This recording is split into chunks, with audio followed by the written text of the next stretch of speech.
After the release of the Orange Box in November of 2007, Valve began a series of gameplay prototypes known as the Directed Design Experiments. One of these, a mechanic later named f-stop, was considered to be so impressive as to be chosen as the new mechanic for a prequel to the then released Portal. At the time, they were thinking that instead of continuations of Portal being the Portal series, it would be a series of games featuring some new main puzzle device that Aperture Science was working on in an Aperture series. In Retail Portal 2, there still exists a decent number of textures tagged with the keyword Aperture. Those were used in f-stop. This naming scheme extends to certain entities from the time. Now, the original design experiment was headed by Josh Weir, Dave Sawyer, Laura Dubnik, Eric Strand, and possibly others. Joshua Weir went on to be the lead director for the game in active development. As the project grew within Valve, more and more people joined this team, and the project began to take shape, including those who were on other directed design experiments, such as Two Bots, One Wrench. Then, in the last quarter of 2008, after a positive but confused feedback from playtesters, the f-stop mechanic, the art style, many of the plot elements, and much else were retired in favor of restarting development entirely on a sequel with Portals as a focus, becoming the Portal 2 that we know today. The principal mechanic of f-stop revolved around a camera that could take instant photos of objects. When an object is photographed with this camera, it would disappear from the world entirely and literally be captured on film.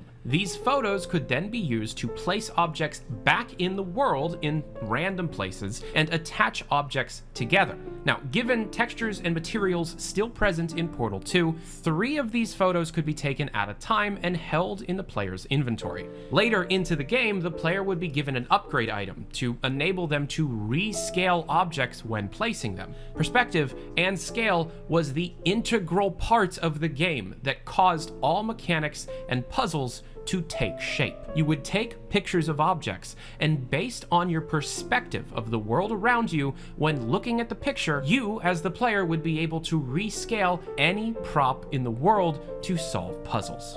On a completely unrelated note, Superliminal is a first-person game focused on perspective and optical illusions. Puzzles in this game give you a sense of the unexpected. This game is a perspective-based puzzler, where based on your interactions and perspectives based on objects in the world, you as the player are able to rescale objects at will, and use those rescaled objects to solve puzzles in the world, with buttons and doors and cubes and apples and alarm clocks.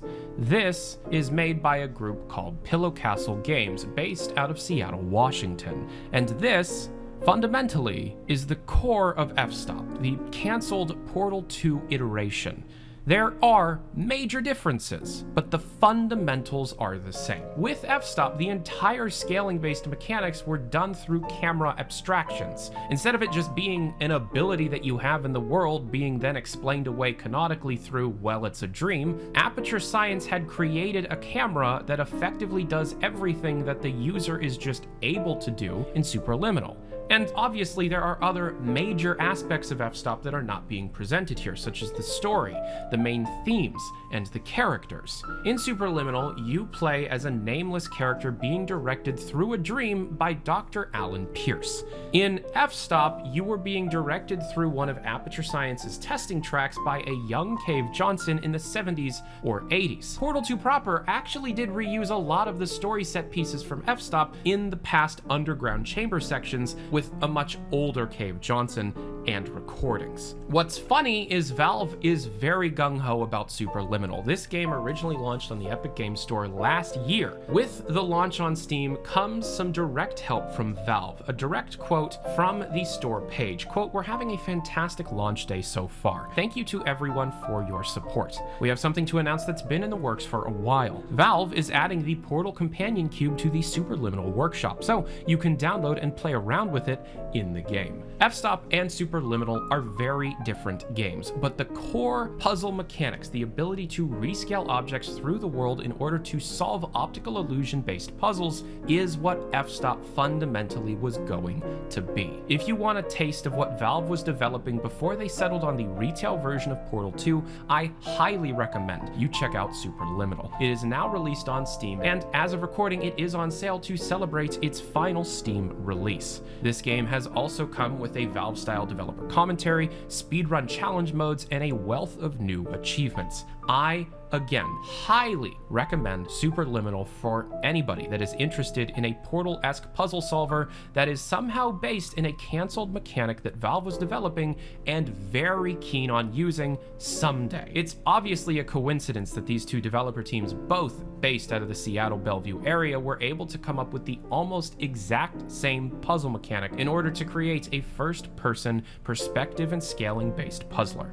Superliminal is an excellent game, and hopefully one day we will see Valve reuse the f-stop mechanic somewhere. And a multi-hour documentary has been in development on my end on the entire history of f-stop for about 3 years now. The bits and pieces of that documentary were used to explain f-stop in this video, being co-written by other members of Lever Softworks, Dank Parrot, and Slarty Barty in particular. Thank you very much to everybody that helped me make this video possible, and super thank you to Pillow Castle Games for getting this game out. Superliminal existed for years as a tech demo called Museum of Simulated Technology, and with its full release, it truly is something to behold. And now that it's on Steam, I know a lot of you will finally be willing to give it a chance. So, link to Superliminal's Steam page is down in the description below. It is the closest thing to a new Portal game that you likely will be able to play until Portal Reloaded launches on the 10th anniversary of Portal 2. Anyways, thank you very much for watching. I'm Tyler McVicker. Check out my Twitter page for active news updated in real time. Check out some of my merch to support this channel and get some physical objects from Valve News Network, and have a good day. Adios.